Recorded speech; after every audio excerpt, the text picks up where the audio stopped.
ध्यान लगाकर वो अपना मंत्र जाप करने लगे और उसके बाद बाबा ने एक-एक करके उन पुतलों को जलाना शुरू किया। जैसे ही एक पुतला जलता, तो जिस डायरेक्शन से वो पुतला जलता, उसी तरफ से एक बहुत ही अजीब-सी चीखने की आवाज़ आती है, जैसे किसी दूसरी दुनिया से कोई आवाज़ आ रही है। जब पहला पुतला जला, आद्य ने अपनी आँखें खोल दी और उसकी सांसें तेज़-तेज़ होने लगी। जैसे ही दूसरा पुतला जला, आद्य ने अपनी आँखें चौड़ी कर ली और वो दाँत कड़कड़ाने लगी, कट, कट, कट, कट इस तरह से और इस तरह से गुस्से में बोलने लगी। जैसे ही तीसरा पुतला जला, आद्य एकदम से बहुत तेज़ चीखी और फिर चुपचाप गर्दन करके पहले तो रोने लगी और रोने के बाद उसकी आँखें आँसुओं से भर गई, तो अपने माँ-बाप की तरफ देखकर उनसे वो मदद की गुहार लगाने लगी। अपनी बच्ची को, इकलौती बच्ची को इस हालत में देखकर किस माँ-बाप का दिल नहीं पसीजेगा। लेकिन बाबा ने उन दोनों तरफ से आँखें निकाली और आँखों से कहा, रुक जाओ वहीं की वहीं। क्योंकि उन्हें दिख गया था कि ये अब पिघल रहे हैं। ये सब कुछ होने से पहले ही उन्होंने राजीव और नीला को समझा दिया था कि अगर एक बार तुम्हारी बच्ची उस रक्षा घेरे से बाहर निकल गई, तो फिर मैं उसे नहीं बचा पाऊँगा।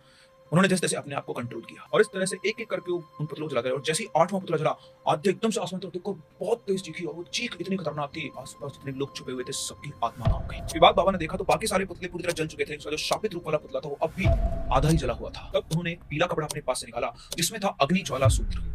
ये एक पवित्र रस्सी थी, जो कि महाशिवरात्रि की रात को अघोरी पूजन के द्वारा बनी थी। उन्होंने उस सूत्र से उस गुड़िया को बांधा और उसके बाद उसे कुंड के अंदर डाल दिया। ये करने के बाद उन्होंने अपने मंत्र पढ़े और आखिरी मंत्र उच्चारित करने के बाद उन्होंने बोला, आत्मा जिसमें बंधी थी उसे मुक्ति मिले, जो शरीर उसने पकड़ा था उसे मुक्ति मिले। हे काल भैरव रक्षा करो, हे महाकाली इस माया को जला दो। इतना कहते ही आद्य बहुत तेज चिल्लाई और उसके बाद वो वहीं के वहीं बेहोश हो गई। इतना होते ही एकदम से उस हवन कुंड में काला धुआं निकला और फिर उस कुंड की लपटें अपने आप इतनी तेज हो गई जैसे किसी जलती आग में कोई केरोसिन डाल दे और फिर सब कुछ शांत हो गया।